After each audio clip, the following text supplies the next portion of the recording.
Atualidades Pampa. Oferecimento Sicredi. Faça uma poupança e venha crescer com a gente. E Água Mineral Itati. Olá, muito boa noite. Estamos entrando no ar mais uma vez nesta sexta-feira.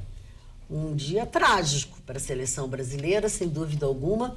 Acredito que assim como nós, os senhores todos estão tristes, decepcionados, por mais que encontremos falhas aqui ou ali, a gente entra nessa para ganhar, né? E a gente, além de toda a festividade, todos os encontros, as coisas que a gente faz nessa hora, perdem a sua graça quando a gente tem um resultado trágico como esse que nós tivemos. A seleção do Brasil sai do Mundial nas quartas de final. E aí, o que dizer a vocês? O que mais aconteceu?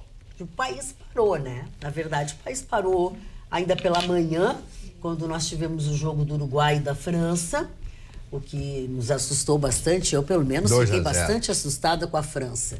E até temia muito pelo resultado de hoje, onde nós iríamos parar e quem nós íamos encontrar. Mas aí, o senhorzinho lá em cima facilitou a minha vida. Nós não vamos encontrar ninguém, entendeu? Porque nós estamos fora. Só o aeroporto para a saída. Mas, de todas as coisas boas, e sempre tem uma coisa boa, e eu acho que a diplomacia é muito bonita, tem que ser encarada como uma coisa muito relevante, mas infelizmente nem todos têm esse pensamento. Até porque a gente sabe que tem muito cônsul, muita consuleza, muita cônsul que compra os seus títulos, né? E hoje, pela manhã, eu recebi na minha casa um presente de Tânia Bian. Tânia Bian é a cônsul honorário do Luxemburgo aqui em Porto Alegre. Amiga Magda, estamos na torcida pelo Brasil com vocês e pedimos licença para participar da sua comemoração. Esperamos de coração que ela aconteça. Aí ela deseja felicidades ao Brasil em francês, o idioma do Luxemburgo, enfim. Ela que hoje é a cônsul honorária aqui no Brasil e durante muitos anos o seu marido, Emile Bian. Ela me mandou um pacote lindo, Gustavo Vitorino, com 6 cervejas belgas. Uma para cada um, né? Não, tudo para mim foi na minha casa. Se fosse para vocês, estaria na TV. É para a minha casa e eu acho que... Ilustre consuleza. A senhora não, ela não é consuleza, ela é cônsul. Cônsul. Minha cara cônsul, eu acho que nós estamos, nessa bancada, estamos sendo lesados pela dona Magda. Não, senhor. Aqui dizia amiga Magda. Magda, Se apropriou das melhores cervejas do mundo, que são as belgas. Presta atenção. Além de 6 cervejas belgas, ela mandou junto um champanhe, também da sua terra, para que nós comemorássemos, para que eu comemorasse a vitória do Brasil. Mas eu quero agradecer a ela e desejar nessa hora... Vai beber para esquecer. Felicidades e um bom resultado para a Bélgica, porque eu quero mais que a Bélgica ganhe. Já que eu perdi para a Bélgica, eu quero que ela seja campeã. Tá, mas ela é cônsul de Luxemburgo. Do Luxemburgo. Luxemburgo fica onde? No Principado do Luxemburgo. Principado do Luxemburgo. É um enclave. Na Bélgica. Ela é cônsul do Luxemburgo. Agora é interessante, né? E ela mandou por isso, né? É que as pessoas, quando tiram para ser educadas, chegam a constranger a gente como brasileiro, um bando de mal educado, né? Não, isso eu achei assim, ó, muito chique, elegante, muito chique, que é a cara dela e do marido. Ele foi cônsul durante muitos anos. Ele foi diretor do Banco Europeu e eu mantenho com eles uma amizade há muito tempo. Parabéns a cônsul honorária Tânia Bian. Parabéns. Que bom se todos os consulados tivessem a metade dessa elegância que ela teve hoje. E eu continuo achando as cervejas alemãs melhores, só porque eu não recebi cerveja mel. Uma opinião bem isenta, Mas eu te convido para tomar comigo. Pronto, os belgas já empataram. Já melhorou. Aliás, você sabe que tem essa... Não é espumante, é champanhe. Você sabe que tem essa disputa lá, né? os belgas e os alemães, acho que eu já disse aqui no programa, os belgas e os alemães disputam o título de quem fabrica a melhor cerveja. Mas a belga é melhor, né? Os belgas dizem que são eles, os alemães dizem que são eles, é uma briga bacana. Quem ganha é o consumidor, porque são cervejas maravilhosas, todas as duas. Se ficasse na dúvida, né? Eles são do Grão-Ducado de Luxemburgo. É maravilhoso. Dona Magda, sobre a seleção brasileira, eu torci demasiadamente, né? Fiquei emocionado. O time não rendeu o que deveria render. Eu não sou comentarista de futebol. Mas você é um torcedor, faça a sua opinião de torcedor.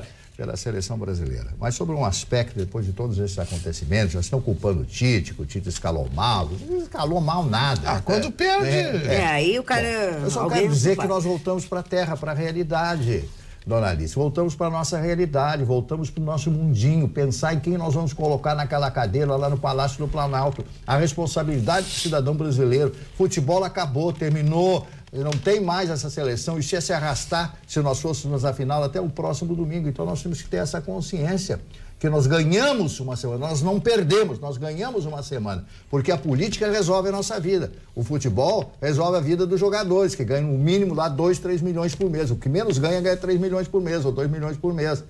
Então essa para mim é a minha realidade, a realidade de voltar ao trabalho. Aliás, nunca deixei de trabalhar. Então, não fiquem atacando o Tite. Agora já estão dizendo, o Tite não escalou mal. O Tite, que é isso? Ele perdeu 2 partidas. Uma para a Argentina, que foi uma partida amistosa de 1-0, e perdeu essa de hoje. E não entrou gol por azar, que o Brasil poderia ter empatado, ido para a prorrogação e depois talvez ido para o Brasil jogou mal, né, gente? Não jogou como jogou em outros dias, mas também não jogou. Mas tinha que jogar bem, né? Bom, mas é que a gente quer ser o Nietzsche, né? O super-homem, que as pessoas querem ser o super-homem. Não adianta. Deu, Bélgica. O campeão vai ser a França. Não, eu vou torcer pela Bélgica para poder tomar mais cerveja. Eu vou torcer pela Bélgica também, mas acho que a França tem grandes chances, né? Não, mas acho a França. Dona Magda, que é o homem do futebol. Eu vou pretender fazer uma análise. O ideal, lógico, que a gente se afaste das análises mais profundas. A gente precisará se afastar do fato gerador, da emocionalidade da coisa. Mas eu elenquei três motivos aqui para que a gente possa explicar um pouco para o nosso telespectador, que está tão marcado quanto eu, o Mani e o resto da bancada, que torcemos muito, né? Primeiro, o futebol ele não é o maior esporte do mundo por nada. Ele é por isso. Só o futebol permite que tu comece um jogo perdendo chances, bote uma bola no poste que teria mudado toda a história do jogo e daqui a pouco tu fazes um gol contra. O Brasil fez um gol contra. E aí muda toda a tática do jogo. Então só o futebol, senhores. Então a primeira que eu digo, o primeiro item é o segundo. É esse. O segundo item, vocês vão reflexionar comigo, eu quero linkar com 2014. O Brasil tem extraordinários jogadores. Os melhores do mundo. Os melhores do mundo.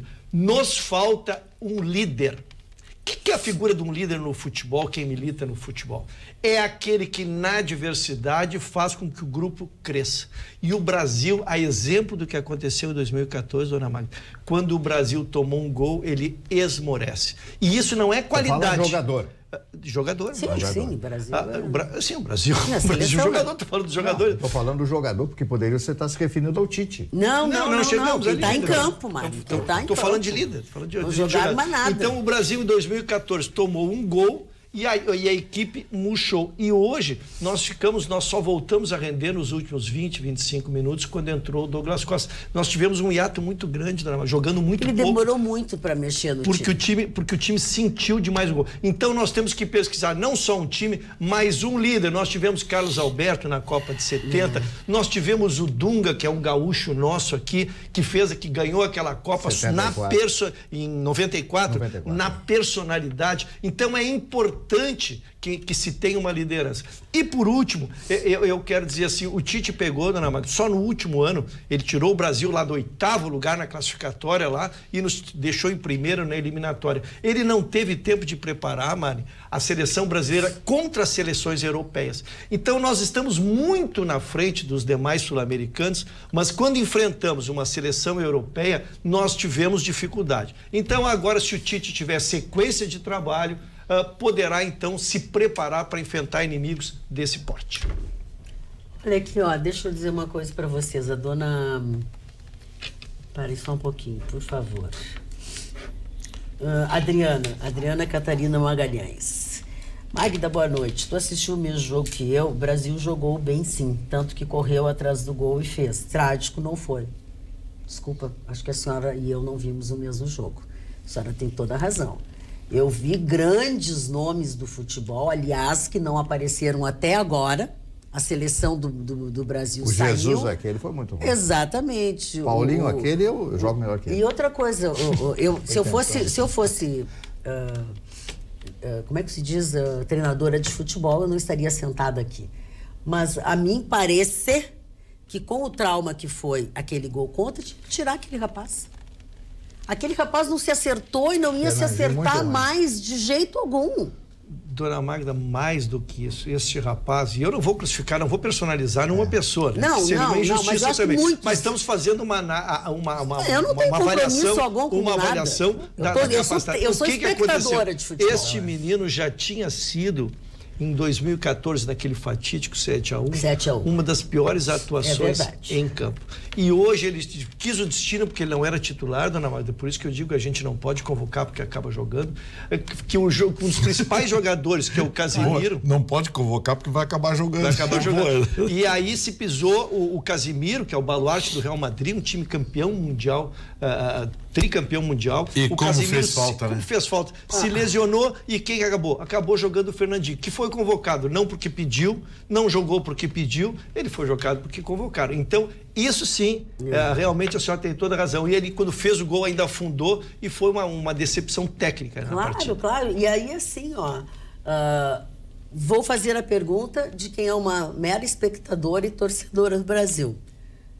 O Neymar não apareceu nessa Copa, né? Não. O Neymar não apareceu nessa Copa. O Neymar está preocupado com os relógios, está preocupado com a Bruna Marquezine, ele está preocupado com alguma outra coisa. Além de cair, né? Além de cair. Aí minha única discordância talvez seja aí, dona Maria, porque ele fez uma cirurgia, quem já fraturou um dedo de pé, quem já fraturou um braço... Não tem que levar, né? Não, mas como é que não vai levar o Neymar? Mas o cara não jogou. É um dos 3 melhores jogadores do mundo, tu não, tem que jogar. Se o Tite não leva, o Tite não leva, o avião não levanta. O avião não levanta. Eu só estou dizendo que ele não estava na plenitude. Ele ficou 3 meses sem jogar e voltou a treinar 15, 20 dias antes da Copa e entrou num jogo de competição altíssimo. Então, eu não sei da vida privada dele, mas que tecnicamente ele estava aquém, a sua avaliação está correta, os meios é que talvez nós discordemos. Eu acho que o jogo hoje teve uma característica curiosa, que é o seguinte, com todo respeito, eu concordo com o Marne, acho que o Tite deve continuar como treinador da seleção, está tentando fazer um bom trabalho, precisa mais experiência internacional, enfim, mas hoje a gente viu que faltou treinador, né? Eu também acho. Faltou. Né? Faltou uma voz de comando, faltou. Em 15 minutos a gente já viu que a coisa estava ruim. Não estava dando certo. Tinha um buraco, né? Entre o meio-campo e a defesa brasileira que a Bélgica levava com muita facilidade, especialmente pelo lado esquerdo da Bélgica, direito de defesa do Brasil. Então, foi visível que a Bélgica estudou o Brasil, estudou o esquema de jogo do Brasil, né? E o Tite não fez o mesmo. O Tite pode ter assistido os videotapes da Bélgica, mas ele não viu que a Bélgica tem gravíssimos problemas defensivos. A Bélgica se viu mal com a Tunísia. A Bélgica quase perdeu para o Japão, ela foi salva aos 49 do segundo tempo contra o Japão. Time inocente. Tomou 2 gols do Japão. Se o Japão faz o que a Bélgica fez hoje, do tipo cair, chutar a bola para o lado, acabar com o jogo, nós estávamos enfrentando o Japão hoje. É verdade. Então, assim, me permitam discordar. Podemos até torcer para a Bélgica por simpatia, enfim, mas não é um grande time. A Bélgica do meio para trás tem seríssimos problemas. E o Tite não soube perceber isso. Não soube perceber, por exemplo, que os zagueiros da Bélgica são fortes, são altos, mas são pesados. Não tem mobilidade. O Brasil tentou jogar pelo meio. Mas depende de como tu vê isso, né? Porque eles são porrada, né? Ao mesmo tempo. Não, mas Magda, olha só. Eles derrubam aqueles pacotes. Mas como é que você enfrenta zagueiros altos, grandes, fortes e pesados? Com habilidade, agilidade. E faltou. O Tite insistiu em jogar pelo meio. Então agora vamos fazer uma continha rápida aqui. O Brasil chutou 26 bolas a gol, perdeu 4 gols feitos.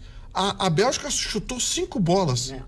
Sendo que uma delas foi um gol contra. É um cruzamento na área. Escanteio, né? Então, assim, pode ser choro de perdedor, enfim, mas o Brasil merecia a melhor sorte no jogo de hoje.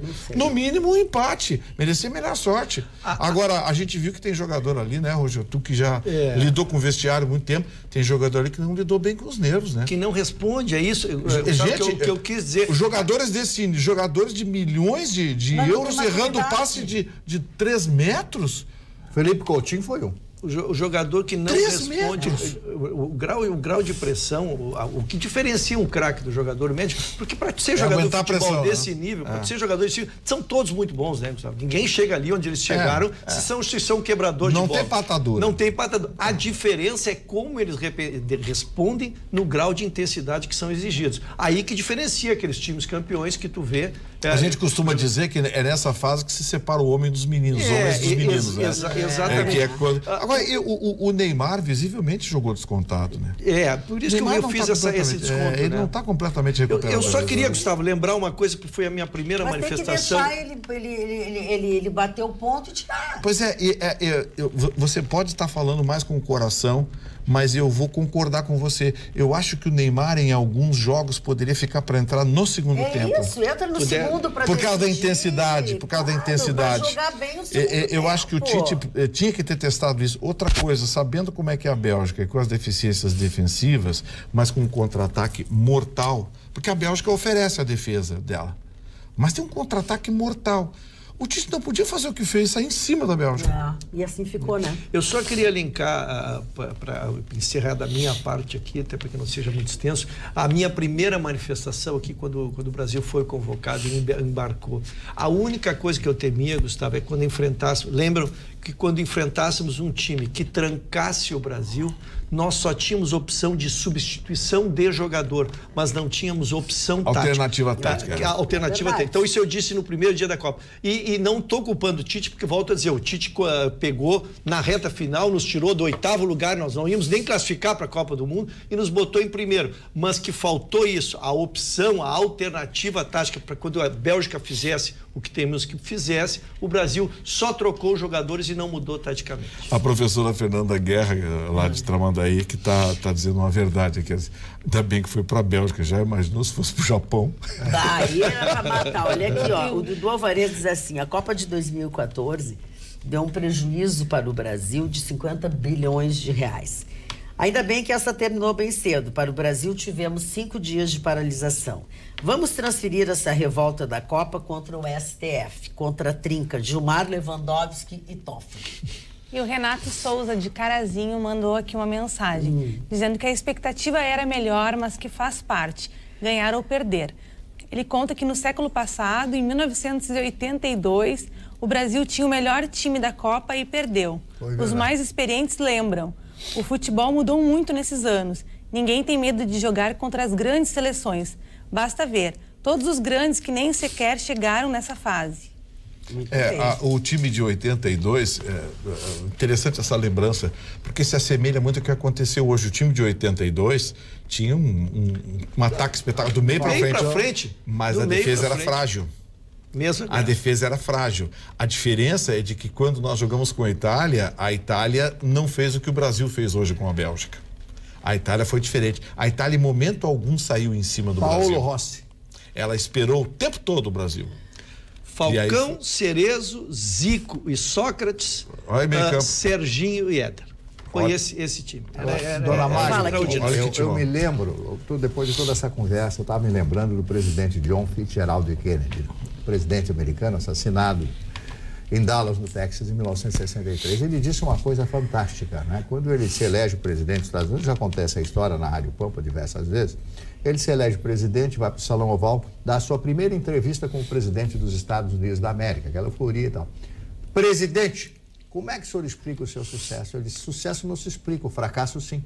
Então nós estamos aqui explicando o fracasso. Porque se o Brasil ganhasse, estava todo mundo, olha, ganhou o Campeonato do Mundo, vamos ganhar. Então não adianta, meu amigo, já passou, tem que esquecer e pensar no fator político, é isso que nos interessa. Quem é que nós vamos eleger presidente? Acabou essa coisa. Ele quer desempregar todos os repórteres e cronistas esportivos que estão repercutindo a desclassificação. Boa noite, Magda e bancada. Erros do Tite. Convocou errado, escalou errado. Colocar capitão cada jogo diferente, capitão já nasce capitão. Falamos também. Goleiro com pouca experiência em títulos, deveria de ser o Cássio. Meio campo muito ruim. Faltou Luan e Arthur, deve ser gremista. Neymar não nasceu... Imagina. Neymar não nasceu para ser líder. Foi uma seleção de um jogador só, uma das piores até agora. Tite é de coração bom, mas confundiu as coisas. Deixou os jogadores que levou a seleção para a Copa e não teve peito para tirar alguns. Douglas Costa não deveria de ser reserva. Uma vergonha. Eu já sabia que não iríamos ganhar. Um abraço a todos. Paulo, corretor de imóveis do bairro São João. Só para ser justo com o Paulo, com Douglas Costa fez aquela partida extraordinária em que se encaminhava para a titularidade e se lesionou e aí ficou fora. E o Arthur só não foi porque também estava lesionado. Tá, aliás, ainda está em recuperação. Não, e o Arthur do Grêmio, vocês estão falando? Agora do Barcelona. Oficialmente se despediu então, deixa ontem. Eu dizer para vocês que a entrevista que eu escutei hoje do Arthur, depois de sacramentada, sua venda, enfim, foi das coisas mais bonitas e comoventes que eu ouvi de um jogador de futebol, que normalmente eles não têm tempo. Ele se emocionou, né? E o menino grato ao lugar de onde ele veio. De onde ele é, hein? Ele é daqui, né? Mas é que cidade? Não sei, mas ele se mostrou... Nosso telespectador vai mandar muito rapidamente. Fica atento aí, Alice. Muito grato de onde ele vem, da oportunidade que ele teve e que ele diz que leva com ele o Grêmio no coração e que ele não ia se despedir, não ia dizer adeus, ia dizer até logo. Porque ele sabia que um dia ele voltaria a jogar pelo Grêmio. Porque ele é gremista, né?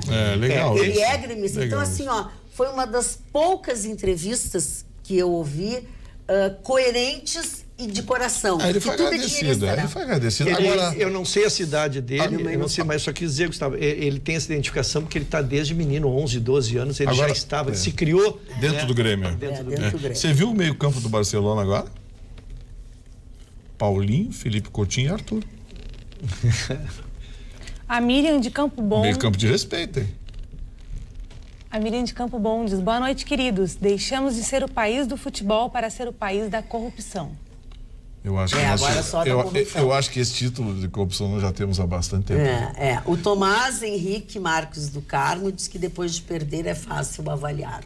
Não, ninguém está avaliando porque perdeu, até porque não combina conosco. Até porque tem uma coisa também, né, a história é escrita pelos vencedores. Por isso que quem ganha passa do salário de 5 mil para 1 milhão e aí gosta. Quando perde tem que ser analisado também. Só o que faltava quando ganha salário de 2 milhões, quando perde aí tem que dizer que tá bonito. Não, quando perdeu tem que ser analisado. Ele escreveu isso para aparecer. Arthur é goiano, de Goiás. De Goiás. Mas chegou muito menino. Anderson Antunes de Bento Gonçalves. Chegou muito menino no Grêmio. Eu achei que ele era gremista. Obrigada, Anderson. Dona Magda, hoje eu recebi a visita no Cidadão, o seu Celso Porto. O seu Celso Porto escreveu um livro e foi lançado em Buenos Aires. É sobre o mito Carlos Gardel, o mito chamado Gardel. E ele teve a coragem de editar esse livro em espanhol e português. Em espanhol e português. E um dos aspectos interessantes aqui é que, não sei se eu vou conseguir mostrar.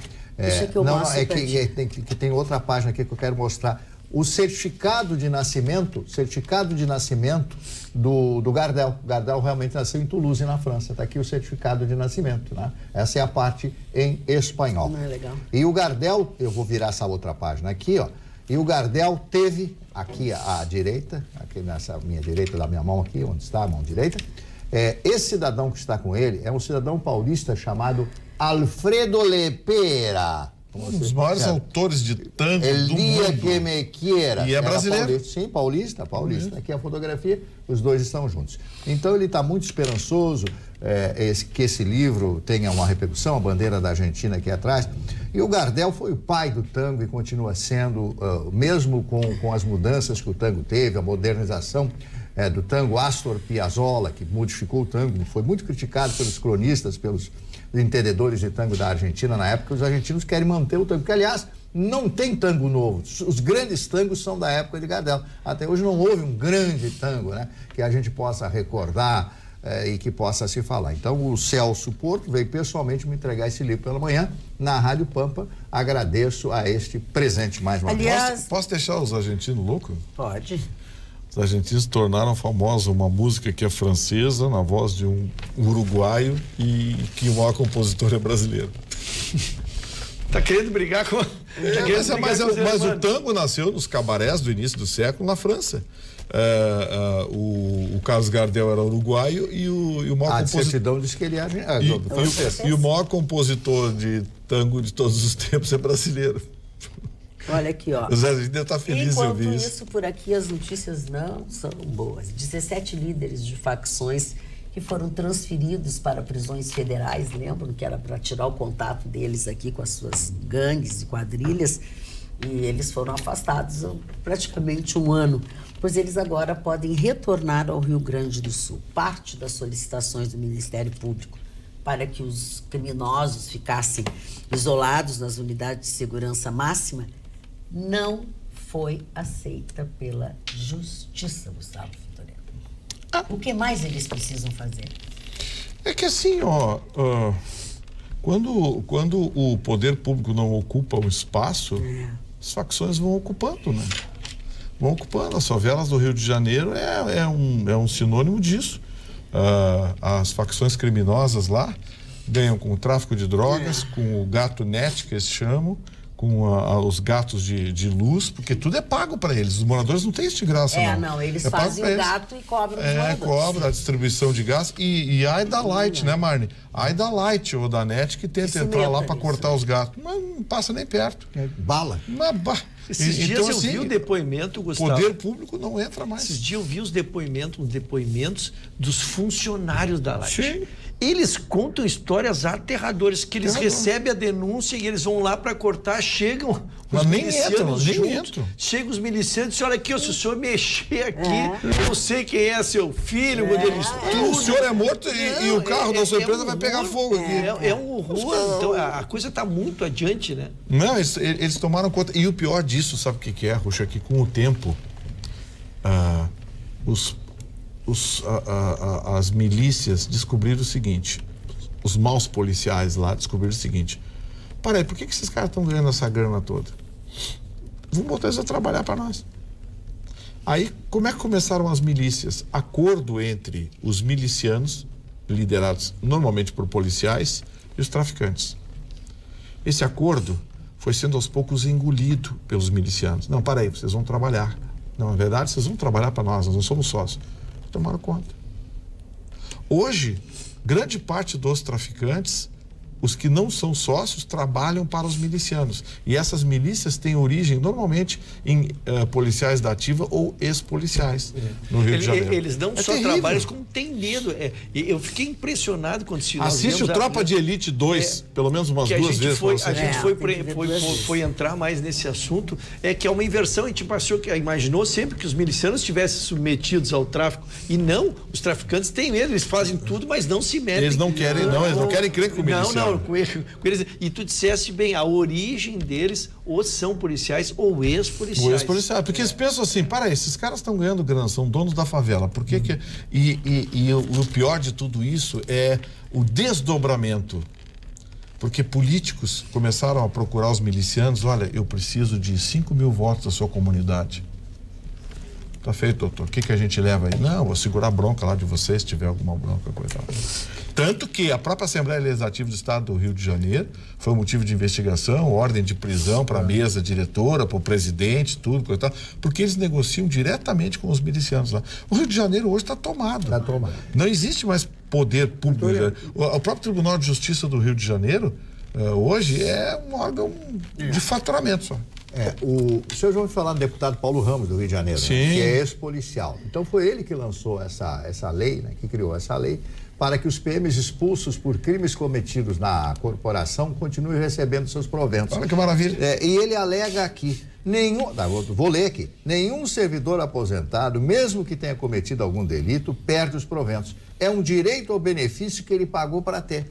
Agora, como que um criminoso, um assassino da pior espécie, que usa o distintivo e usa a arma que lhe foi otorgada pelo poder do Estado, pela corporação que foi dada a ele. Ele utiliza desses artifícios para se dar bem, para ganhar dinheiro e ainda é expulso e vai continuar recebendo o salário? Mas sabe o que, Como é isso? Como você explica isso? É as ligações do seu Ramos com essa turma. Mas ele é policial. As ligações lá eles tomaram conta. Então não dá para viver no Rio. Eu quero, nessa linha aí, eu quero ler para vocês uma notícia que é estarrecedora. Ela se refere à entrada cada vez mais marcante do PCC em presídios femininos e que criou um curso para fazer bombas.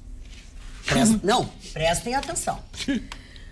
O primeiro comando da capital, que é o PCC, montou um setor de recursos humanos responsável pela manutenção de um cadastro atualizado de seus integrantes, além de organizar cursos de fabricação de bombas e de formar um time de matadores profissionais. A facção criou outro setor para expandir a atuação em presídios femininos.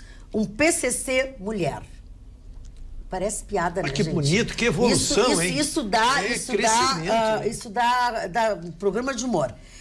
Essas são algumas das revelações da denúncia obtida pelo nosso estado da Operação Echelon. Ao todo, 70 homens e 5 mulheres foram acusados pelo crime de organização criminosa pelo Ministério Público Estadual. Interceptações telefônicas e cartas apreendidas mostram que quase uma centena de assassinatos dentro e fora dos presídios foi cometida sob as ordens da cúpula da facção em 2017 em pelo menos 13 estados brasileiros. Dona Magda, a senhora traz o ponto mais crucial e eu um dia gostaria de estar em frente de uma autoridade de segurança deste país, seja Ministério ou seja Secretaria dos Estados, Gustavo. Eu só queria uma resposta. Como é que não conseguem silenciar os celulares dos presídios? Não há notícia que nos chegue que não seja assassinato comandado de dentro do presídio. O tóxico, o tráfico é de dentro do presídio. O chefe está no presídio. O chefe está preso. Tudo é de dentro do presídio. Como? Através dos celulares. E não se ouve absolutamente nada sobre isso, Gustavo. Isso é estarrecedor. Sabe o que eu tenho? Eu vou te dizer uma coisa. O que eu temo que seja? Que as autoridades sejam ameaçadas e não tenham coragem de enfrentar isso. É isso que eu ia te dizer. No Rio de Janeiro, somente em 2017, 4 diretores de presídios foram assassinados. Porque eles fazem isso. Eles dizem, o senhor vai botar bloqueadora? A gente sabe onde seus filhos estudam, a gente sabe onde a sua mulher trabalha, a gente conhece o seu irmão, a sua irmã, a gente sabe onde mora o seu pai e a sua mãe. A rapaziada lá fora pode dar um jeitinho. Aí você pensa assim, e agora? Te coloca no lugar de um cidadão, pai de família, sujeito que tem uma família, tem irmãos, tem pai, mãe, filhos, mulher, cachorro, papagaio. O que ele vai fazer? É por isso que deveria ser uma coisa institucional. Tu não pode deixar que sob a responsabilidade do diretor do presídio, porque aí fica fácil. Mas institucional já existe a lei que proíbe. Só que... Bem, então o medo está mais em cima. Lei. Amigo, eu vou resumir de novo o que eu disse ontem para você. Um país, quando um presidiário analfabeto dá ordem para juízes, é porque o país acabou. Que é isso, né? É bem isso mesmo que acontece. Mário Barcelos. É uma tristeza muito grande que a gente vê o nosso país. Eu morei, como o Vitorino também, muitos anos no Rio de Janeiro, tenho grandes amigos no Rio de Janeiro.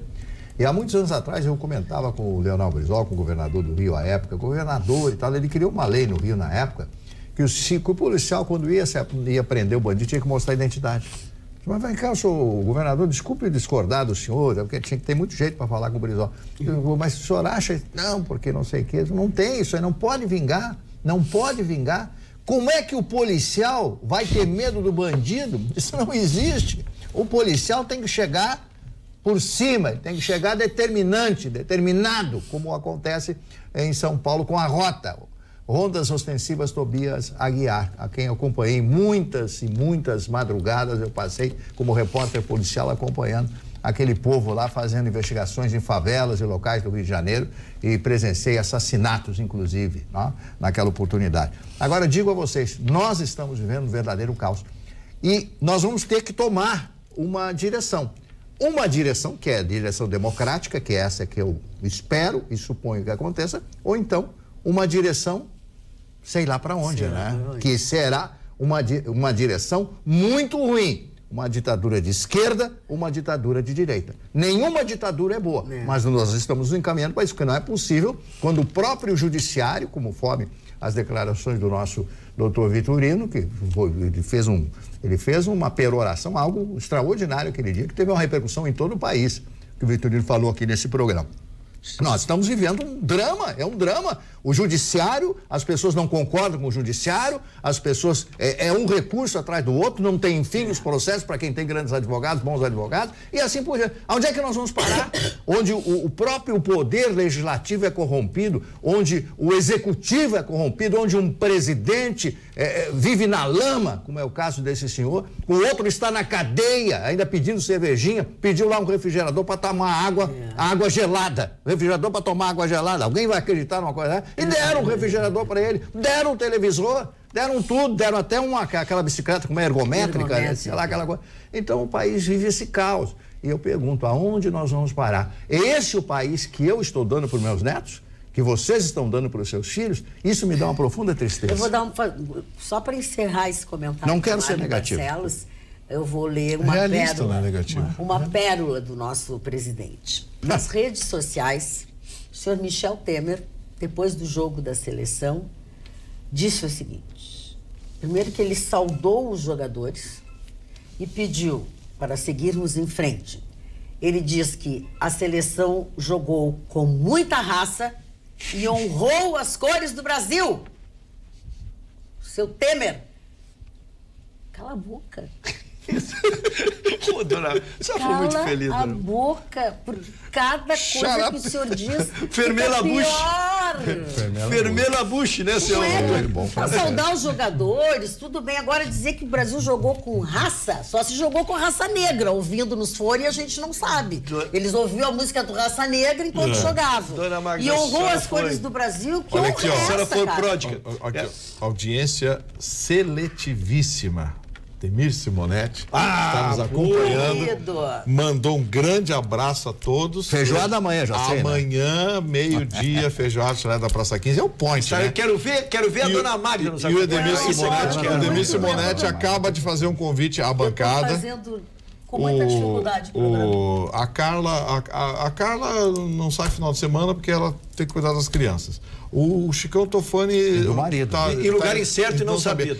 Eu acho que ele está em Maceió. Ele queria Maceió, parece que num evento das camisas dele, uma coisa assim. Só o Chicão vai vender camisa. O Mário Barcelos nós vamos tentar tirar de casa. Não, estou viajando amanhã.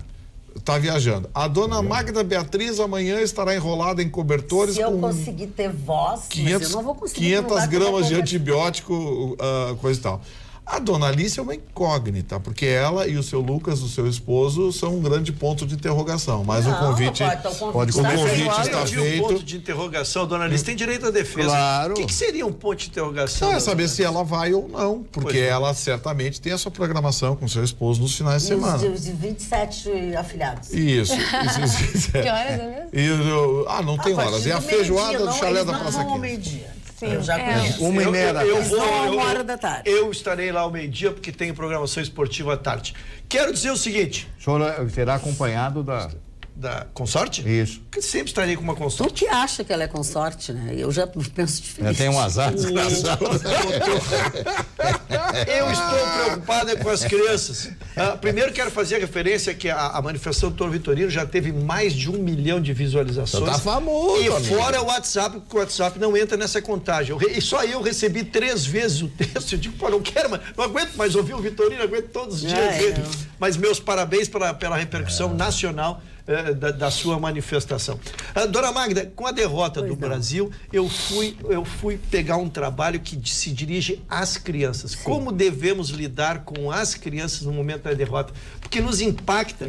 Tem ocorrido assim nessas desclassificações, quando o time está tomando gol, está se aproximando do fim, eles vão lá e buscam aquela imagem, aquela criança agarrada. É uma geração que há 4 anos atrás não sabia o que era futebol. Não, mas isso vocês têm feito em toda a Copa, pega os outros países também. Então é um problema, não é brasileiro, é um problema mundial, que é a criança, como ela se apresenta para a derrota.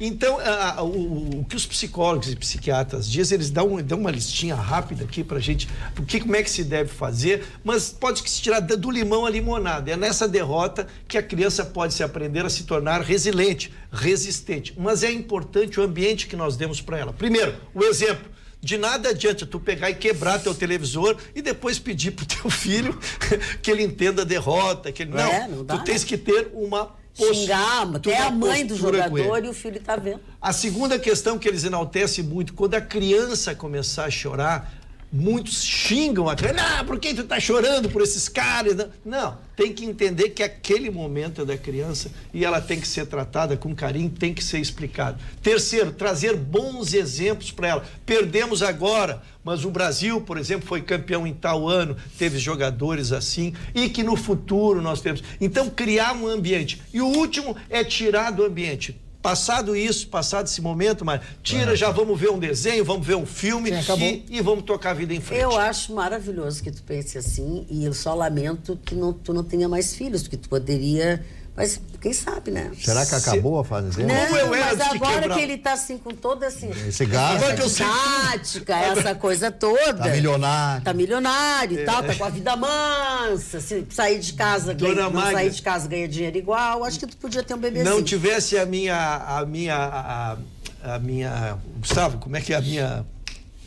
que eu fiz que eu não posso vasectomia. Mais... Minha vasectomia completando quase a 3ª década, eu poderia praticar, mas já não tenho mais. 30 anos, ela vai vencer. 30 anos vence, né, Gustavo? Tô quase chegando, quase deixando... Começa tudo de novo. Começa tudo de novo. Dona Magda, aproveitando. Deixa eles falar.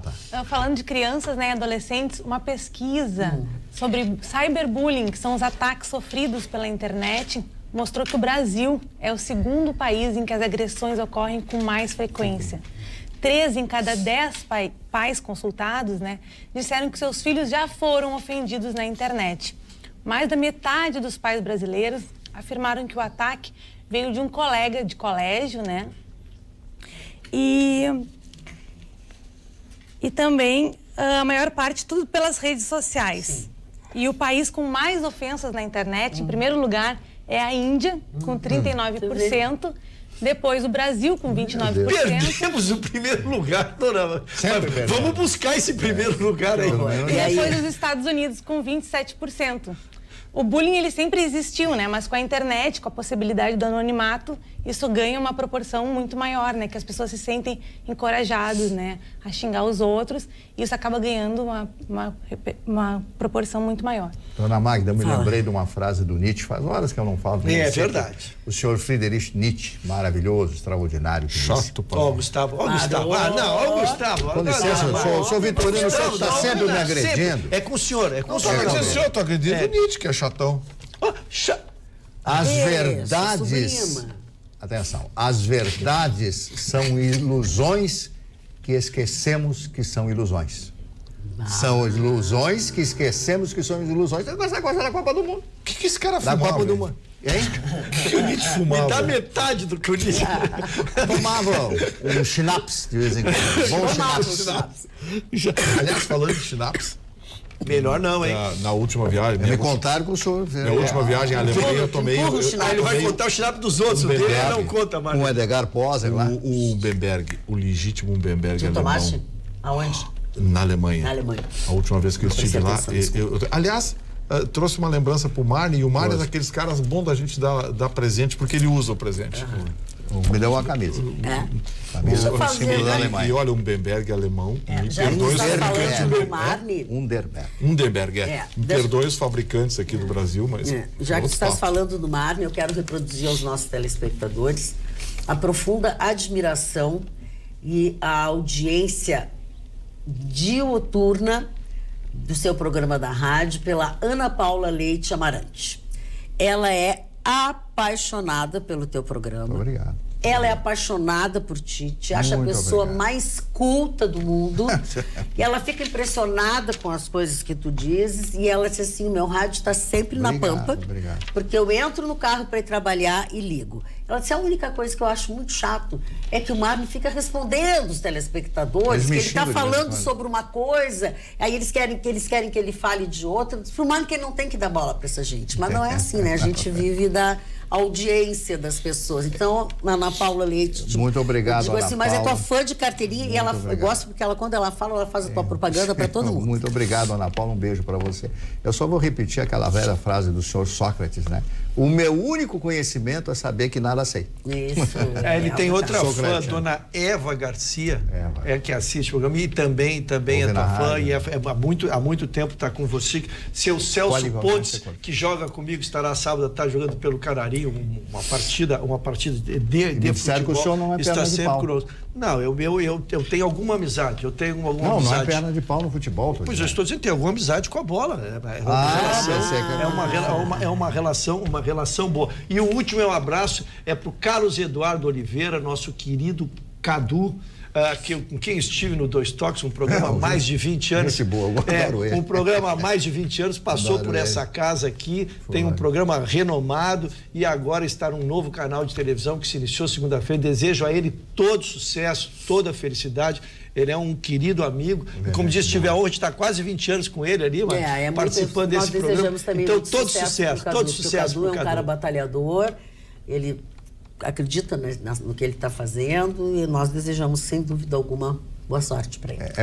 Esse senhor que está ao meu lado aqui, ele deve estar com a panturrilha fortalecida. Ele me deu tanto pontapé ontem que ele fortaleceu. Mas o juiz não me deu um amarelo, dona. Presta atenção, tu sabe por que ele te chuta? Por quê? Porque ele não pode se olhar no monitor. Então é um ato reflexo automático. Tipo Vitorino. Cada vez que ele gostaria de olhar ele faz assim e te dá um chute. Eu vou comprar um monitor só para mim me botar ali.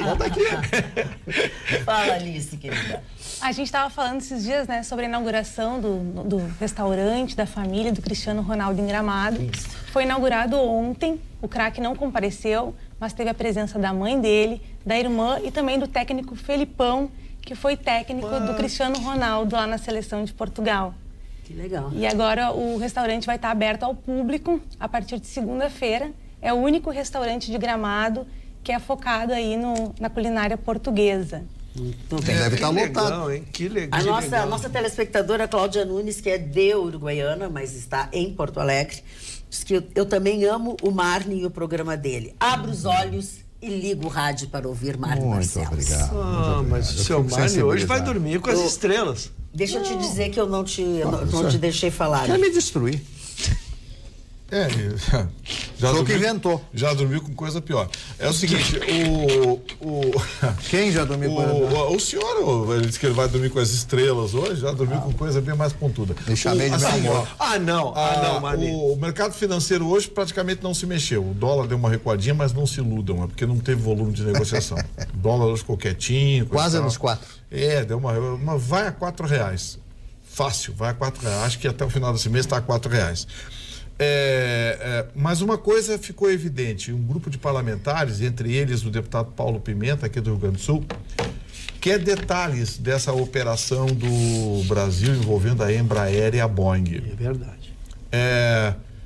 Eu acho importante, porque eu acho que parlamentar, deputado é para isso, né?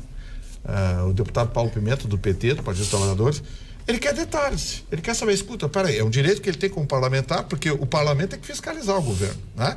Ele quer saber, vem cá, vai ter segredos militares? Não vai ter? Como é que vai ser a minuta? Vão divulgar a minuta só depois de assinada?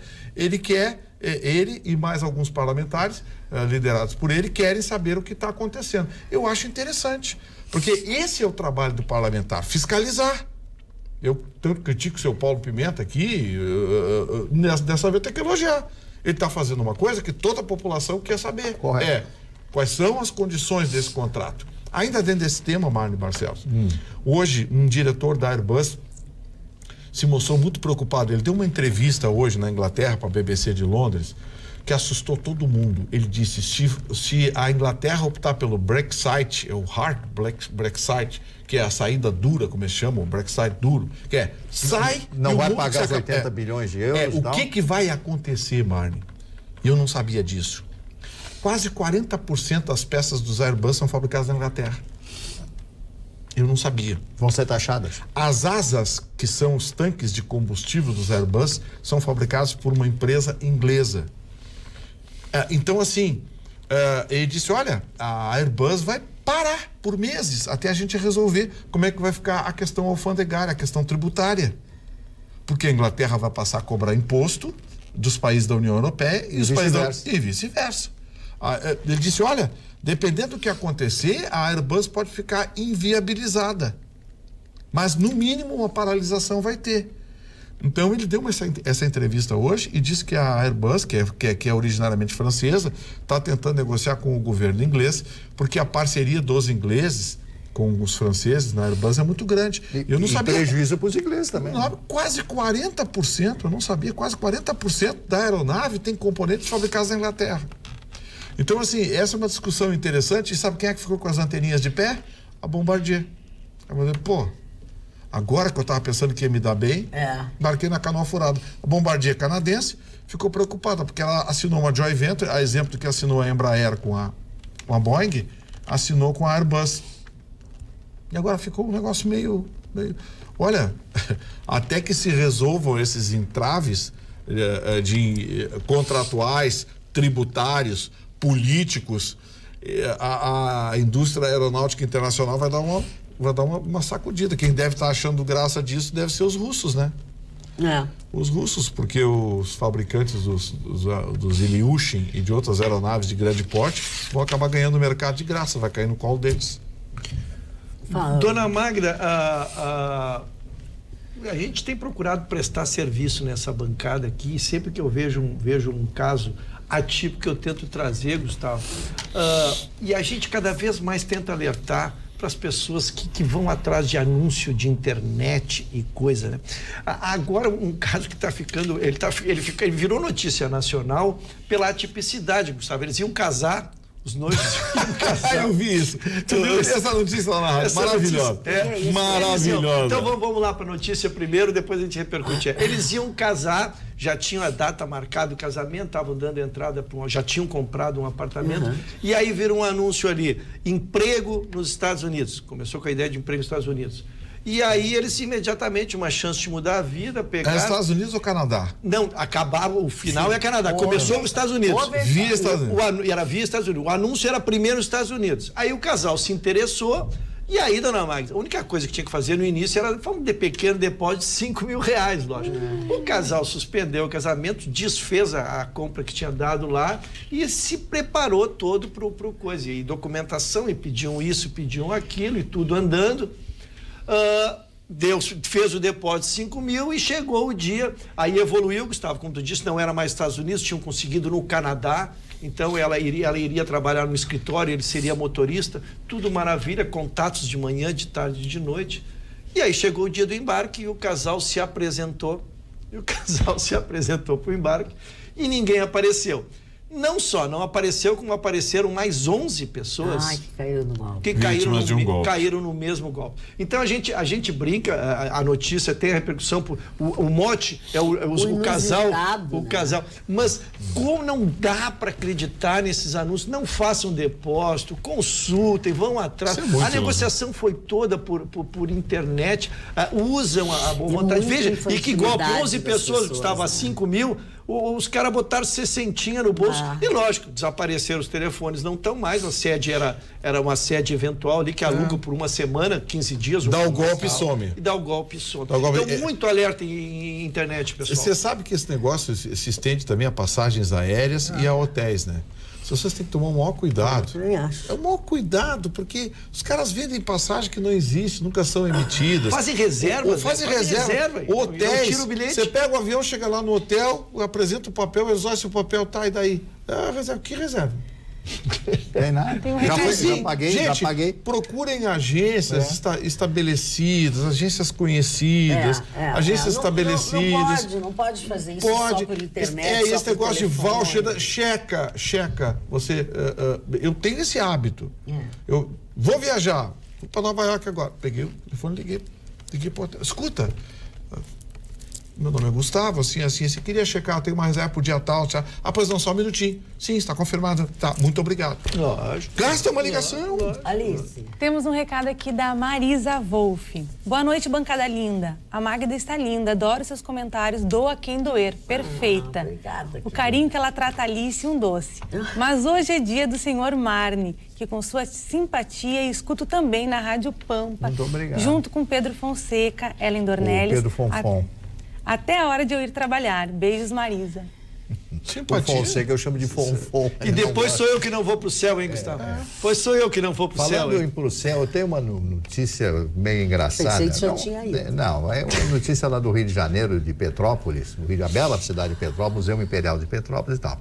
Quem conhece Petrópolis sabe que existem aquelas carruagens que fazem aqueles passeios lá em Petrópolis, leva até ali o palácio, caminha, aquele lindíssimo Itaipava, onde fica a cerveja e tal. Bom, então há um projeto que estão tentando acabar com essas carruagens lá, que passeiam com as pessoas, em função, dizem, dos maus tratos aos cavalos, aos animais. Então eles vão incluir no plebiscito. Agora, no primeiro turno das eleições, né, vão incluir isso para ver se a população da cidade de Petrópolis quer que acabe isso aí, né? Eu acho interessante consultar a população, né? Não, eu acho, agora, eu acho mais interessante, porque isso é uma atração turística da cidade de Petrópolis, lá no Rio, é que alguém fiscalizasse os maus tratos aos cavalos, aos animais. Sim, né? Eu acho que seria mais natural. Isso aí, algum órgão, alguma secretaria lá, etc., de proteção aos animais, visse isso aí, porque maltratar os animais, os bichos, aqueles que dão o sustento. Bela cidade de Petrópolis. Marne, é que Petrópolis, eu gosto de Petrópolis, porque quando eu morei no Rio, eu tive uma digamos assim... Uma fé? Relacionamento socioafetivo. Mas uma pessoa foi enganada, uma moça foi enganada. Não, é verdade. É um relacionamento socioafetivo. Não, é isso, Gustavo. Então, eu vou traduzir o que tu está tentando dizer pro povo aqui. Eu vou dizer, mais uma moça se iludiu que ia casar contigo, é isso? O seu nome ajuda. Porque agora ele tem um outro ponto no nariz. Hoje não ajuda. Eu vou chamar o Chicão para ajudar. O Chicão adora ajudar. Eu aprendi com o Chicão fica me ajudando. Eu quis te ajudar. Petrópolis, por ficar na serra, ela tem muitas subidas, descidas, muitas lombadas.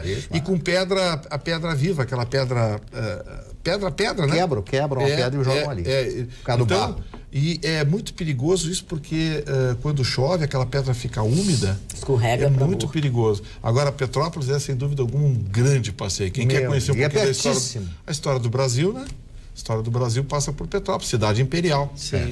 Aí você vai colocar aqueles chinelos para entrar com sapato. Conhecer o Palácio da Quitandinha, que é lindo, o Palácio da Quitandinha. Conhecer a residência real da família Orleans e Bragança, que é a família real brasileira. É muito bonito. Você não deu entrevista na Rádio Imperial de Petrópolis, eu dei.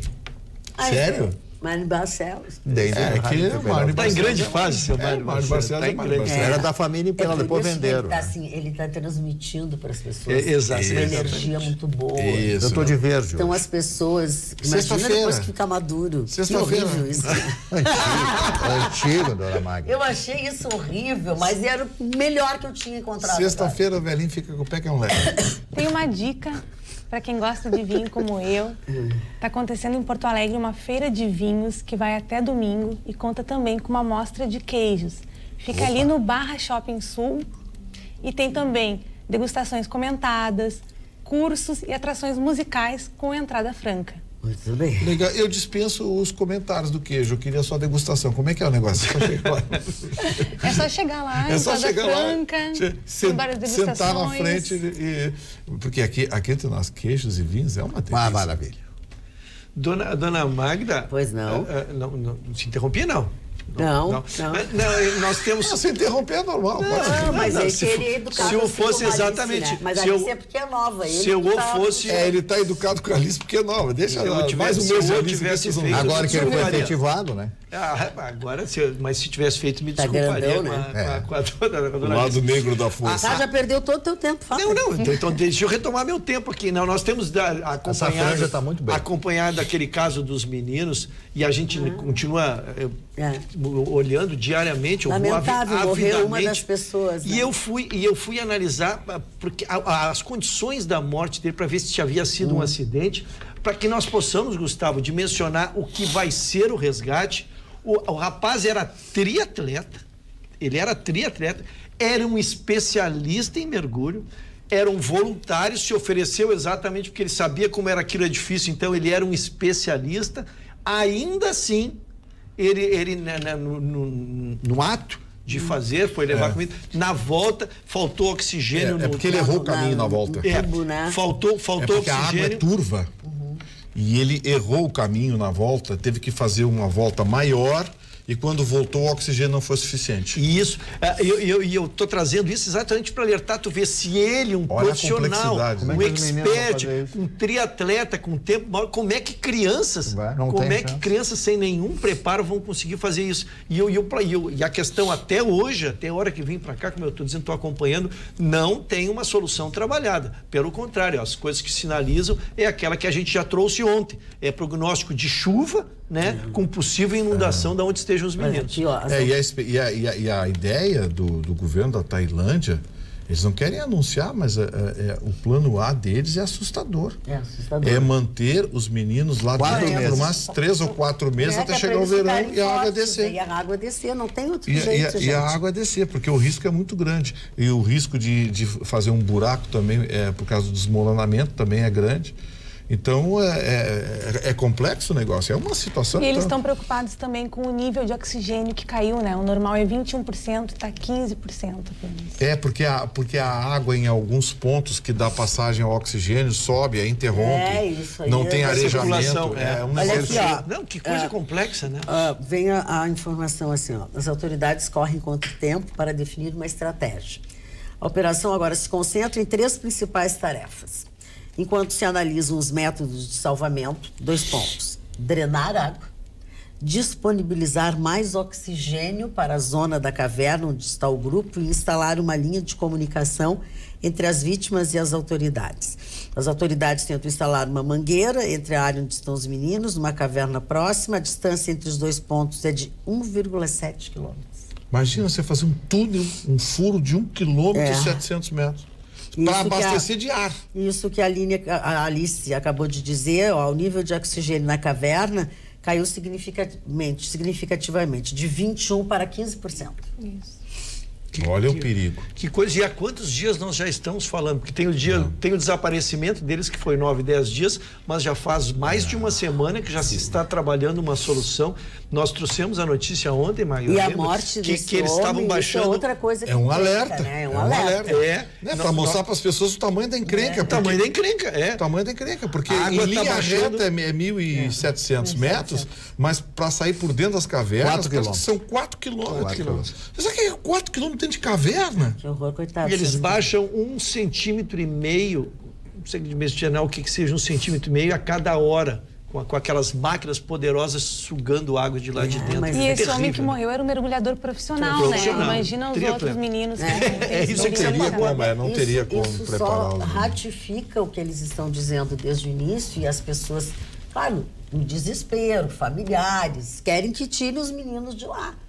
Mas a morte desse cidadão é um alerta. Isso. Ele tinha, teoricamente, todas as condições, né? E não sobreviveu porque as adversidades ali daquela água, aquele lugar... O que aconteceu com esse rapaz provocou, inclusive, uma mudança. Nenhum dos mergulhadores vai e volta sozinho. Eles vão ser... Porque o que aconteceu com esse? Ele foi... Quando voltou, ele errou o caminho de volta, pegou uma outra caverna. Você imagina, uma água turva, a visibilidade de 1,5 metro. Meu Deus. E a possibilidade de um erro... A possibilidade de um erro é enorme. Uma visibilidade de 1,5 metro é nada. Ele errou o caminho de volta, porque vinha com a lanterna, errou o caminho de volta, e para voltar dessa caverna e retomar o caminho, acabou o oxigênio. Não teve foi resgatado, o próprio colega dele tentou fazer depois, né? É horrível, terrível. Horrível. E um atleta. Ele um atleta. É um atleta. Agora imagina se um cara experiente como esse passou por essa. Imagina os meninos. Cheia. Fala, Alice. Porto Alegre vai receber grandes shows aí nos próximos meses. É verdade. Agora, em agosto, vamos ter o clássico do MPB, Chico Buarque, que vai estar nos dias 17, 18 e 19, ali no Auditório Araújo Viana. Bacana. Também em agosto, no dia 24, vamos ter os Tribalistas, formado por Arnaldo Antunes, Carlinhos Brau e Marisa Monte. Eu não sabia que eles tinham se reunido novamente. Que legal. Isso é a primeira vez que eles vão... Eles se acham É a primeira vez que eles vão fazer uma turnê juntos. Eles vão estar ali no Anfiteatro Beira Rio. Depois... É muito funk, né? É muito funk aí. Eles têm que se reunir de novo.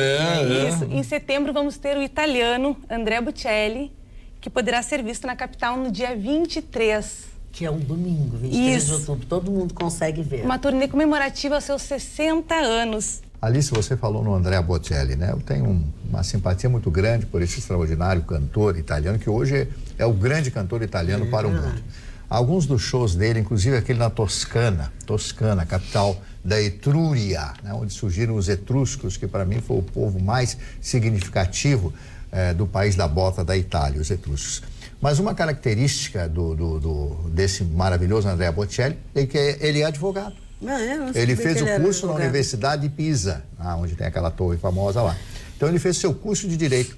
E eu pedi para falar a respeito disso porque ele serve como exemplo para muitas pessoas que acham que por esse ou por aquele motivo não podem concluir o seu curso universitário. Imagine um cidadão que não tenha visão, que não tinha visão, não tem visão, ele sentar numa cadeira, falar com os professores, fazer as suas teses, criar e terminar o seu curso de Direito numa universidade italiana, né? Então, realmente, esse é um homem completo. Iluminado, né? Iluminado, porque a luz que ele tem é uma luz interior, não é essa luz que ele não teria em função de ser cego. Dona Alice tem mais convites? 23 de setembro, né? Não, agora é 23 de outubro, vamos ter a... Não, quando é que o Bocelli vem? O Andrea Bocelli vai ser no dia 23 de setembro. Setembro, exato, eu quis reforçar. Isso, no dia 23 de outubro, vamos ter a musa do pop, Shakira, que vai estar, então, na capital, depois de 7 anos. Faz 7 anos já que ela não vem pra cá. Ela vai estar, então, na Arena do Grêmio. Vamos, Magda? Eu vou, já tô com o meu camarote comprado. E ela vai cantar Estou aqui. Querendo... não. Essa parte dá pra pular, né? Não, eu gostaria que o Berquec rebola como ela. O Vitorino acha, não? Tu rebola como a Shakira? Não. A Shakira, até pelo nome, né? Ela tem origem árabe também, né? Sim. E ela faz a dança do ventre. Ela mistura a coisa latina com alguma coisa árabe. É muito interessante. Ela é colombiana. Ela é colombiana, mas é latina, uma coisa latina. Os pais dela são... Eu não sei se é o pai dela que é árabe, a mãe dela, o pai dela. E ela mistura essa coisa. O próprio nome Shakira tem origem árabe, né? Falando em turnê, quem está por turnê, fazendo uma turnê pelo mundo é a nossa Anitta. Essa menina que hoje já tem mais de 2 milhões a mais que a Shakira. Shakira tem 28 milhões de seguidores, ela já tem 30 milhões de seguidores. Ela caminha muito rápido para se transformar um pop internacional. É impressionante o crescimento e o profissionalismo desta menina. Ela construiu agora uma nova imagem, tanto física quanto profissional. Ela mudou totalmente os ramos da sua carreira, da administração da sua carreira, sua aparência física, né? E agora então está fazendo carreira pelo mundo, com lugares cheios, lugares vendidos. Mas ela continua dançando com a bunda? Só falta aprender a com o que tem. Só falta porque assim, desculpa. Só falta aprender a cantar. Eu acho a Anitta horrível. Acho a Anitta uma péssima cantora. Eu nem reconheço isso. Acho que ela tem o seu mérito, porque ela saiu lá da vila, do morro, enfim, se inventou pela internet. Musicalmente ela é medíocre. Mas musicalmente é um horror. A menina até é legal. O jeito que ela dança, o jeito que não sei o que. Eu acho que é um desserviço isso que ela faz. Mas o americano gosta, ela vai fazer a maior sucesso. Não, é obra. A Anitta namorou um tempo o Fernandinho Vieira, o filho do Fernando Vieira. Namorou um tempo. Era uma menina legal, menina quietinha, assim, não é expansiva. Ela começou na Festa Nacional da Música. Ela é uma moça alta? Bom, eu lembro que botaram um microfone na minha mão e disseram assim: vai lá, entrevista a Anitta. Eu imediatamente peguei e saí. E aí eu não sabia quem era a Anitta, né? Aí tinha um monte de gente, eu digo assim, quem é a Anitta? E eu vi uma titiquinha assim como eu ainda sou, acho que maior do que ela, que sou maior, inclusive, de caixa. Uma coisinha, guria. Ela não era nada. Quero dar mais um lance para vocês. Ela tem apenas 24 anos. Tem isso também que eu odeio. Ela pegou agora um personal style, ela emagreceu muito, ela se preparou para essa é verdade. O corpo dela agora tá bonito. Ela está fininha e é uma popstar. Alguns gostam, outros não gostam. Tem vários que eu não gosto, e são popstar também, né? Magda, não existe mulher feia, existe mulher pobre. Existe mulher pobre, é verdade. Porque realmente, se a mulher tiver dinheiro... Ela fez nariz, ela fez um monte de coisa. E a Anitta, ela é especialista, assim, né? Ela estudou muito bem o marketing dela, né? Ela foi lá e muito pesquisou o que, ela sabe o público brasileiro ia gostar, o que ia comprar. E foi direitinho. Eu volto a dizer, nós estamos elogiando a Shakira, que ela já tem hoje 2 milhões a mais de seguidores. Mas aí deixa eu também colocar um pastelzinho, uma azeitoninha nesse pastel. O Brasil tem a população 5, 6 vezes maior que a da Colômbia. Né? Mas eu estou falando em conhecimento mundial, né? Mas a Anitta é conhecida aqui, lá fora a Anitta. Eu vou deixar. Isso que ela vai... Mas olha, eu não sei, Gustavo Vitorino, ela participou agora, essa semana que passou, do Dia de Música Brasileira, que foi um fim de semana, no sábado, quando a Ivete Sangalo também participou, sabe? Ela fez um maior sucesso. Lá em Nova York. Ela até falou que só quem tem preconceito com funk são os brasileiros. Que eu fora vou deixar... daqui, todo mundo adora. Olha que é o tipo do Neymar. A gente está falando, mas ele é o terceiro melhor jogador do mundo. Okay. Ela caminha muito sério para cima. A carreira dela ela tá milionária. Agora, não significa que eu tenho que gostar da arte dela, que não é, né? Não é da arte, né? Eu vou deixar aquele meu som maravilhoso que eu tenho na minha casa e ouvir uma Barbra Streisand, Evergreen, cantando aquelas músicas maravilhosas, botar o meu Sinatra. Eu tenho uma das maiores coleções de discos do Sinatra. Todos os shows, eu tenho 15 DVDs de shows do Sinatra. Vou deixar ele ver para ouvir a Anitta com todo respeito. Então o senhor não ouve a Shakira também, né? O seu conceito vale para a Shakira também. Porque usar o Frank Sinatra para destruir a Anitta, então vamos destruir a Shakira, vamos destruir todas também. Não, mas peraí, mas não dá para comparar em termos de competência musical a Shakira e a Anitta. A diferença é oceânica. A Shakira canta e muito.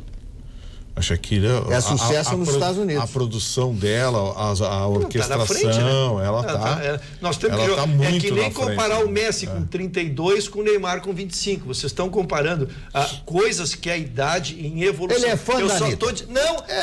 Não gosto da Anitta. Eu só estou dizendo que eu consigo enxergar a carreira... Dela. Ele canta no show? Mas não é bola. Eu quero dizer o seguinte, que eu consigo enxergar a carreira que ela está fazendo, mesmo não gostando. Porque eu não posso deixar de ver o que está acontecendo. Se dizia primeiro que ela era uma funkeira, depois ela fez sucesso no Brasil, e agora ela já está no exterior. Agora pegou pesado. O que tem? O senhor gosta também do Pablo? Não tenho acompanhado. Não tenho acompanhado. Mas também toca música, né? Pois vocês estão com medo de dizer se gostam do Pablo Vittar? Eu não. Eu gostaria de saber. Pois não sei nem qual é as músicas do rapaz ou da moça, não sei como é que eu digo. Acho que ele não canta muito bem. Acho que ele é o acho que ele não faz nada direito, mas enfim. Mário Barcelos, vamos aos aniversariantes. Vamos, o primeiro aniversariano, Maximiliano do México. Esse cidadão era um cidadão austríaco e que foi convocado para ser um imperador do México. Ele era irmão de Francisco José, imperador do Império Austro-Húngaro. Francisco José era o marido da Cici. Imperatriz. Marido da Cici, né? A Elizabeth. Ele gravou uns discos aqui no Brasil, Francisco José também. Né? Vai ser um cantor português. Que gravou um disco chamado Teus Olhos Castanhos de Encantos Tamanhos. Rapaz, essa música é linda. Conheci o Francisco José lá. Né? Deve ter sido até uma homenagem ao imperador. Então ele foi convocado e foi ser o imperador do México. O que aconteceu? Não falava uma palavra de espanhol, etc. Chegou lá, foi assassinado. Foi um destino trágico. O México tem umas tragédias realmente muito grandes. Outro aniversariante, Max Chagall, né, que é um grande ceramista e pintor. Quanto vale hoje uma pintura do Max Chagall? Frida Kahlo. Frida Kahlo é uma das feministas mais importantes, uma das mulheres mais importantes da cultura mundial. Frida Kahlo, ela era, além de muralista, pintava e criava uma série de fatos relevantes dentro da cultura mexicana. Foi casada com Diego Rivera. Quem foi Diego Rivera? Diego Rivera é o mais importante artista mexicano de todos os tempos. Pintou murais em Nova York, uma personalidade muito grande. Se o cidadão chegar na cidade do México hoje e alguém pergunta, você já ouviu falar em Diego Rivera? O camarada disse, eu nunca ouvi falar em Diego Rivera, ele manda embora o cidadão. Frida Kahlo sofreu um acidente, eu já comentei uma vez aqui, sofreu um acidente de ônibus enquanto jovem, e um dos ferros entrou pela vagina e destruiu a moça. Ela ficou engessada durante 2 ou 3 anos. E a grande decepção da vida dela, ela traía o Diego e o Diego traía ela. Ela teve um romance com Trotsky. Mas o grande drama dela, emocional, foi quando ela pegou o Diego Rivera transando com a irmã dela, né? Aí ela acabou, né? Aí ela despencou. Bill Haley, músico americano, e os seus cometas. Around the Clock, né? Rock Around the Clock. Rock, né? Sim, Alligator também. Janet Leigh foi casada com Tony Curtis e é mãe da Jamie Lee Curtis. A Janet Leigh fez o Psicose, lembra o Psicose? Isso. Com Anthony Perkins, né? Ela era aquela moça que é esfaqueada pela mulher que era o próprio Anthony Perkins naquele filme fantástico que foi Psicose. E a filha dela fez um filme com o Jamie Lee Curtis. Schwarzenegger, True Lies, que é divertidíssimo, é uma comédia divertidíssima. Dala Reese, também cantora mexicana. Thelma Reston, que é uma atriz brasileira. Burt Ward é um ator americano que foi o Batman. Lembra? O Batman, né? Isso Ward, mesmo, né? Tá vivo ainda, Mário? Aqui não diz. Ele nasceu em 45, está completando hoje 73 anos. O presidente George Walker Bush, completando hoje 72 anos de idade. Diz que ele está preocupado lá, né, com seus postos de petróleo no Texas, sócio de uma das maiores empresas de petróleo, de óleo dos Estados Unidos. Sylvester Stallone, completando hoje 72 anos de idade, junto com meu querido amigo Toquinho. Toquinho está completando hoje também 72 anos de idade. 72 anos? O Laurinho Corona, ator brasileiro, foi o primeiro grande ator da Globo a morrer de AIDS. Né? Deu um grande impacto no país a morte do Laurinho Corona. A Babi Xavier, né? Atriz e apresentadora brasileira, modelo, eu acho a Babi muito bonita, se expressa muito bem, mas não tem tido muitas oportunidades na televisão aberta. Aquela que tem um beição, assim? Não sei se ela tem beição. Tem lábios grossos, lábios carnudos, bonitos. Aquela coisa, beição, que é bonito, assim, que bullying. Não entendi esse linguajar do Gustavo. Não, mas ele, às vezes, ele é meio grotesco. Pelo amor de Deus, não aceitem uma coisa dessas. Aí teu beiço é tão bonito. Que isso? Que é isso, Gustavo? Chamou mulher de beiçuda. Ele chamou mulher de beiçuda. Você não sabe. Amor, amo teu beição. Que é isso? Mas olha que coisa romântica linda. Eu estou muito chateado com esse comportamento, Gustavo. Luiz Altenhofen, gaúcha, apresentadora de televisão, completando 39 anos no dia de hoje.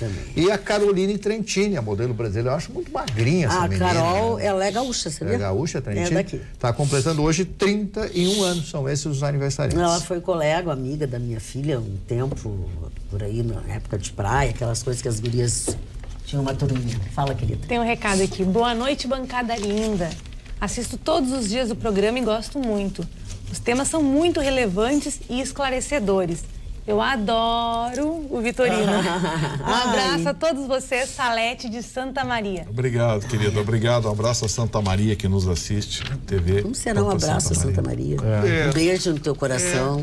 Mas é legal. Como é educado quando é abraço pra ele. Quando eu xingo ele, aí ele xinga o telespectador. Mas eu acho bonito você ter carinho pelos telespectadores. Não, mas nós temos respeito. Quem não tem aqui. A mesma pessoa que muitas vezes manda um abraço, manda um carinho, às vezes faz uma crítica. Então você tem que, nessa hora, saber, né? né? Olha, Mas a Magda cara também de tá, pau. Magda. Quando é que tu faz aniversário A mesmo? Magda tá começando Ele é televisão. Capricórnio. Eu vou começar, eu vou Ele é te dar Capricórnio. vou dar um vidro de peroba pra Posso ele. pedir o que eu Olha de quero? peroba. Posso pedir o que eu quiser de presente? Pode, que agora se eu vou te dar, não sei. Tá bom, aí já Dona escolheu Magda, tudo. Santa Maria. Eu não dou mais presente pra essa bancada. Santa Maria é um dos melhores filmes que eu Nada. assisti com Bing Crosby e ela, né? A grande atriz sueca Ingrid Bergman, né? No auge da sua beleza, né? Com Bing Crosby. E esse filme retrata a história de um padre e de uma freira. Santa Maria, o nome do filme chama-se Santa Maria, um dos clássicos do cinema americano da década de 40, início da década de 50. Santa Maria, Ingrid Bergman, no auge da sua beleza. Que mulher linda, que mulher maravilhosa. E o Bing Crosby, aquele grande cantor com aquele vozeirão, né? Que muitos outros imitaram a voz. Inclusive o Sinatra tinha um pouquinho do tom, do som de voz, né? Do Bing Crosby. Maria, White Christmas. Você que é um dos grandes colecionadores de vídeos e filmes, coisa e tal, além de livros, eu vou fazer um pedido para você aqui no ar, emprestado. Você tem, por acaso, o DVD, o filme, em arquivo qualquer que seja, Midway, a Batalha do Pacífico? Vou procurar. Se você tiver entre os seus, por favor, me empresta. Eu prometo que não vou me apropriar, vou devolver o senhor. Eu estou pedindo em público para já assumir o compromisso de devolver. Porque esse filme eu assisti uma vez, achei espetacular, mas nunca mais. Você não lembra o encontrar. ator? Midway, a Batalha do Pacífico. Conta a história do contra-ataque, aliás, conta a história do cerco da Marinha Americana, Quinta Frota Americana, por parte dos japoneses, que foi quando surgiu os primeiros kamikazes, porque ao contrário do que imagina, os kamikazes não surgiram em Pearl Harbor, surgiram depois, no decorrer. O senhor sabe o que significa kamikaze? Eu não sei. Vento divino. Vento divino. Agora não sei por que eles usam capacete. Eles usam capacete. Sim, os kamikazes usam capacete. Couro ainda. Eu não sei pra quê. Vão morrer mesmo? Proteger kamikaze a capacete pra quê? Eles recebem os Porque ventos ele não de quer vento. ser morto, ele quer ser matado. Sim. Tem uma diferença? Dona Magda, só para Interessante essa tese. Nós temos a responsabilidade de bem informar nossos telespectadores. E ontem então nós vamos informamos... segui-la, né?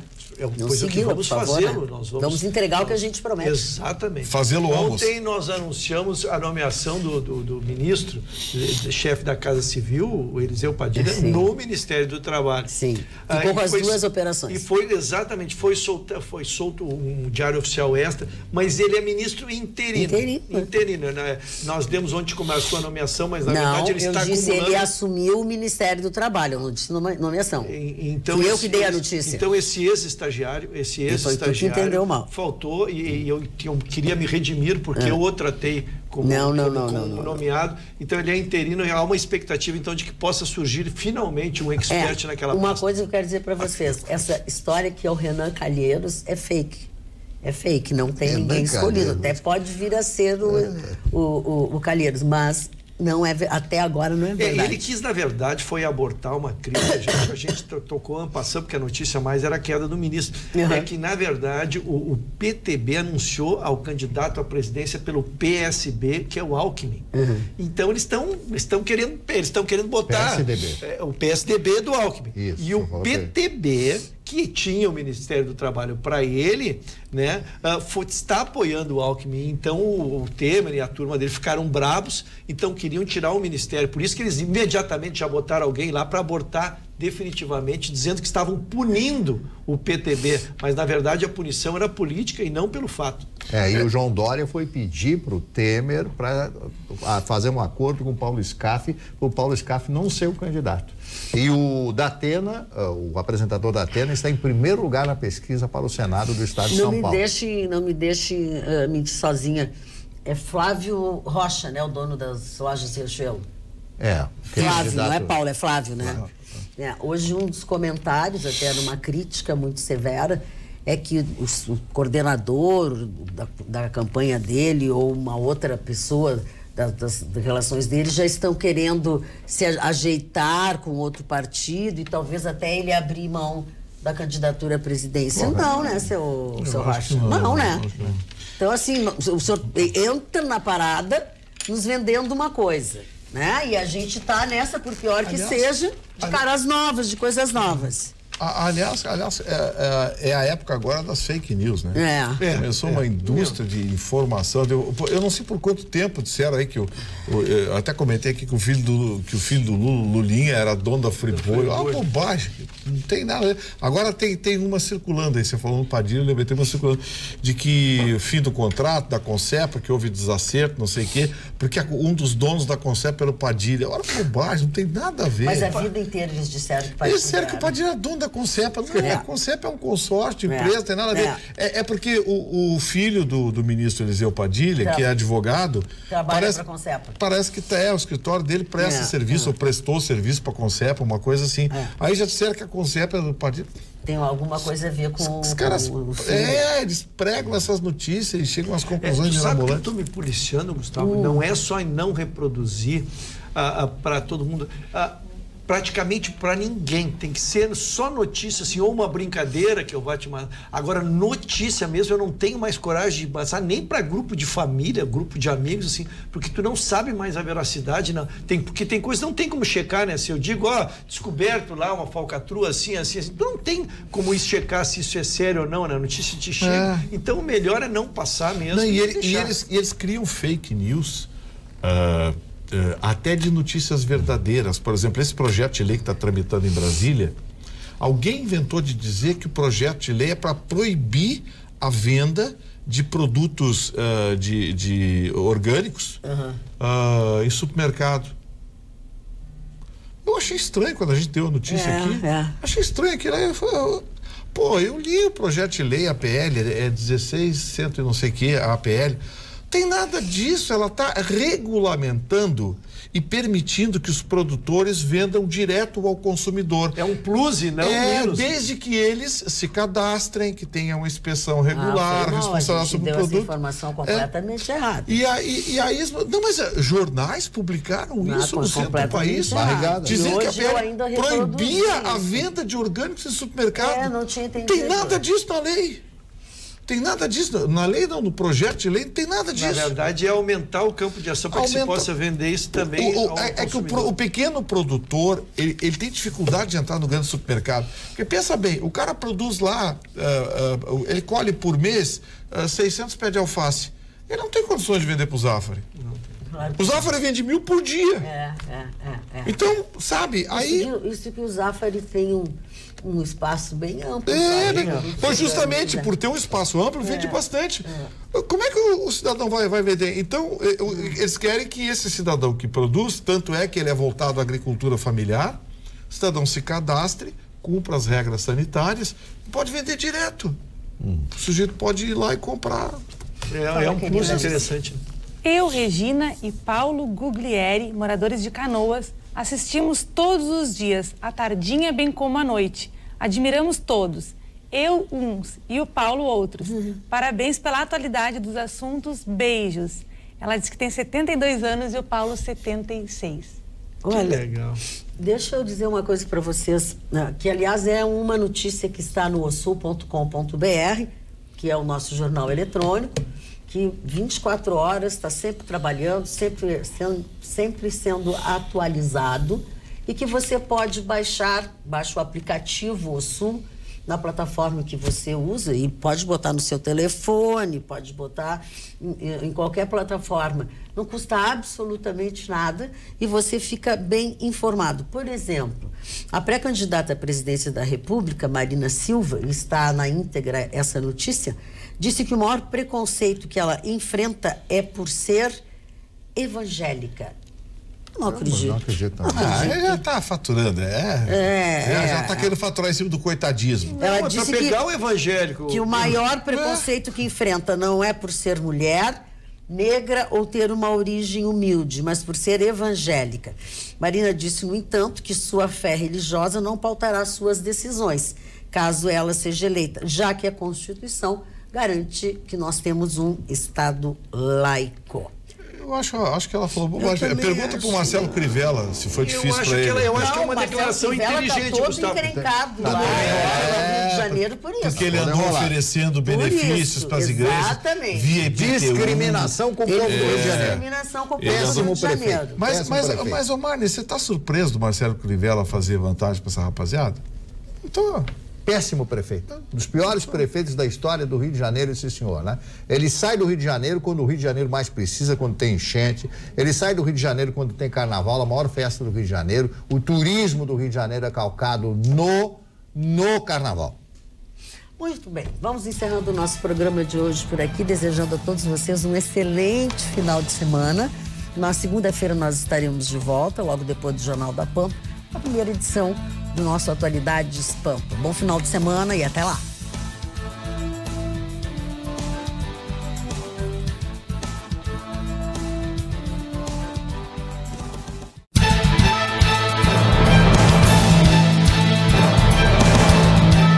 Atualidades Pampa. Oferecimento Sicredi. Faça uma poupança e venha crescer com a gente. E água mineral Itati.